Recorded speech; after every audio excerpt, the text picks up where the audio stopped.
was not good. He got here, his swing left him, and he shot 78, made the cut, but withdrew. That was not unusual for Hogan to do. You have to remember, even as a 17-year-old, he was playing golf for different reasons than other people play golf. Hogan and Nelson were childhood opponents. I'm not going to call them childhood friends. In 1930, I went to the Texas Open, the San Antonio, and I entered as an amateur, and my parent came out. Well, I was paired with Bobby Cruikshank, and I still have the trophy sitting on my case now. I got a Gunner Hotel trophy. Second place, Pro-Am, 1930. I was kind of hanging around hoping he would congratulate me or thank me for helping him make a few birdies. And I just learned to play any way that I could. And he said, Lottie, he said, if you don't learn to grip the club right, you'll never make a good player. That was the first instruction, and I realized I hooked the ball then. I hooked the ball a lot, like most beginners did. In the 1930s, the effects of the Great Depression were being felt throughout the nation. The Texas Open was no exception. From 1935 to 1938, no tournament was held, and as 1939 approached, it began to look as though it would be another barren year for golf fans. But led by Todd Menifee, a group called SAGA, the San Antonio Golf Association, saved the day just in time to hold the tournament. So we did. We revived it and had the first tournament in '39. I would go downtown and absolutely talk myself to death trying to get them to underwrite from $25 to $50, like Frank Brothers, Fombas, Pacherniks. I talked to Stanley Frank till I was blue in the face to get that. I don't remember now whether it's 25 I got from him or 50, but you see, they had all been hit before in previous years and always lost because it never was handled right. The champion that year was E.J. Dutch Harrison, but a man called Jug McSpadden managed to steal most of the headlines before the tournament even started. McSpadden and I played Hogan and Runyon, and McSpadden started making birdies. He just kept making birdies all day long, and even the 13th hole, I believe it was, the one that went over the river, why, he made an eagle there. McSpadden finished with an amazing score of 59. By the time the 40s rolled around, the Byron Nelson phenomenon was taking off in golf. Byron Nelson was a household word, and Ben Hogan was still Benny Hogan, struggling, hitting a hook, not making any money. One would think that they were destined or doomed to end up that way. In 1940, Ben and Byron tied in the Texas Open. And we had to have a playoff the next day. It wasn't sudden death, you had playoff. Ben and I had to go downtown, WOAI, to go on the radio and be interviewed before we played the next day the playoff. They asked me what I thought about Ben's game, and I said, well, he's a fine player and doing well and getting better all the time and so forth. And so they asked him about my game, and he said, well, he's a pretty good player, but he's lazy, he don't practice enough. I refereed the match, and they were still tied going into the 15th hole. And on the tee shot, Ben drew a little small divot. His ball was a little divot, and his water hazard in front of the green. It's kind of a hard shot, dangerous shot. And, of course, we talked about it later. Instead of him taking a 9-iron and hitting it hard, he took an 8-iron and tried to be sure. The fella said, that is, you're liable to let up if you do, and that's what he did, and knocked the ball in the water. Nelson won the title, and Hogan had to settle for second place. Then in 1940 and 42, we were playing at Willow Springs, and Chick Harbert and Ben were tied. And so I had to referee that match.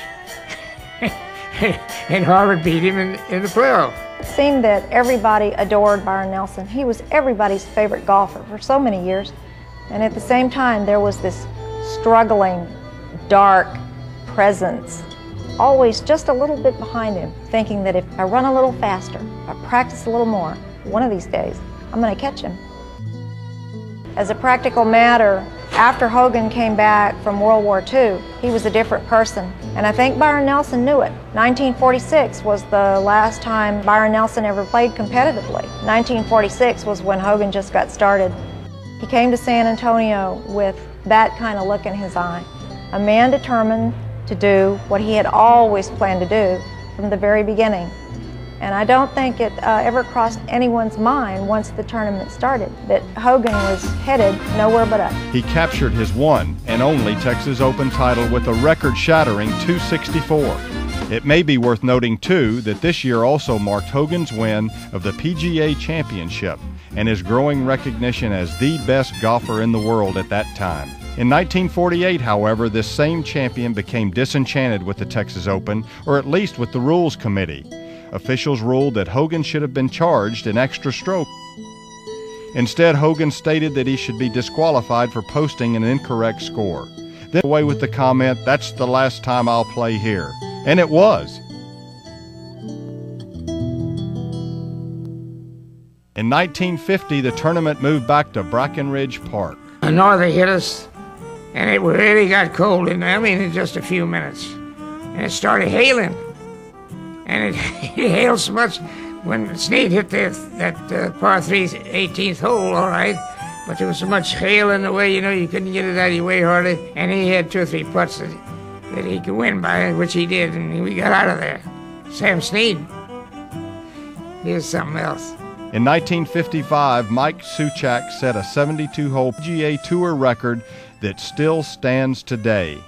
In the 4 rounds played at Brackenridge Park, he shot a 60, a 68, a 64, and finally a 65, a total of 257. But Mike Suchak, he was a very dangerous player, obviously, when he was in the mood. Those scores are phenomenal. I don't care where you play, what conditions. It doesn't make any difference. Those scores are phenomenal. 1959 not only ended the decade, it also ended the reign of Brackenridge Park as the primary site of the Texas Open. For any city to boast that it had a Tillinghast golf course, I don't care whether it's public, private, or whatever. He was one of the best in San Antonio. He has always had a jewel in Brackenridge Park. $30,000 worth of prize money is the lure for top professional golfers at the Oak Hills Country Club, site of the Texas Open. When my brother and I were about 9 and 10, we attended our first Texas Open. That was my first time to watch professional golf. My father took us down to Oak Hills, and we watched Arnold Palmer win his 3rd Texas Open in a row.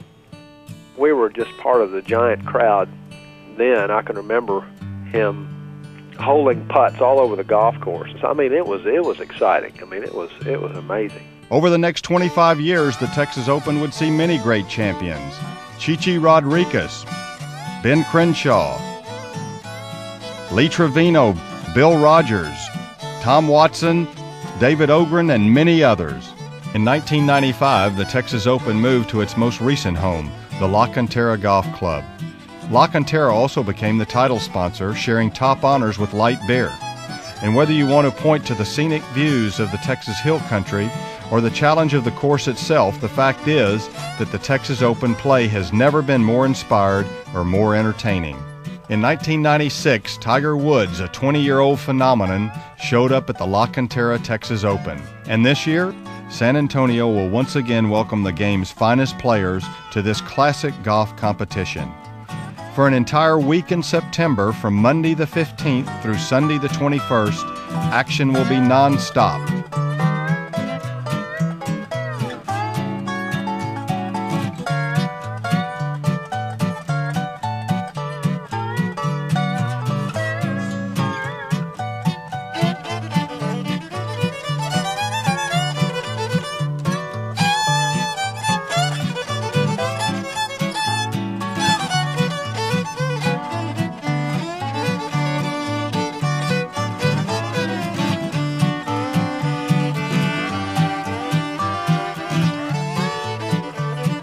As exciting as the past 75 years of golf in San Antonio has been, the future holds even more promise. One example can be seen in a major development planned for the site at La Cantera. While the new Westin La Cantera Resort points to the bright future of golf in San Antonio, the San Antonio Golf Association is taking steps to preserve the past. Their plan to restore the original Brackenridge Clubhouse, the same one that Jack O'Brien fought so hard to build so many years ago. History takes us back to Brackenridge now, It's a big project for us. We're excited about this. The community's excited about it. And what our plan is to rebuild that wonderful old facility, make it a place where children from the east side, the west side, and the south side can enjoy this facility because it's physically located downtown. Our offices will be there.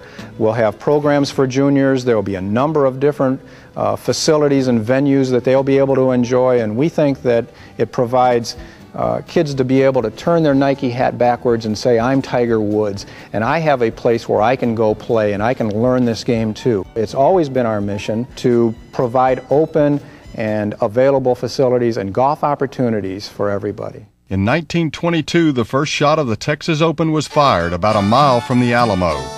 Today, the Texas Open stands as a testament to San Antonio and her place in the great game of golf. The whole Shootin match, a history of the La Cantera Texas Open, was sponsored in part by Sprint, the San Antonio Convention and Visitors Bureau, and the San Antonio Golf Association.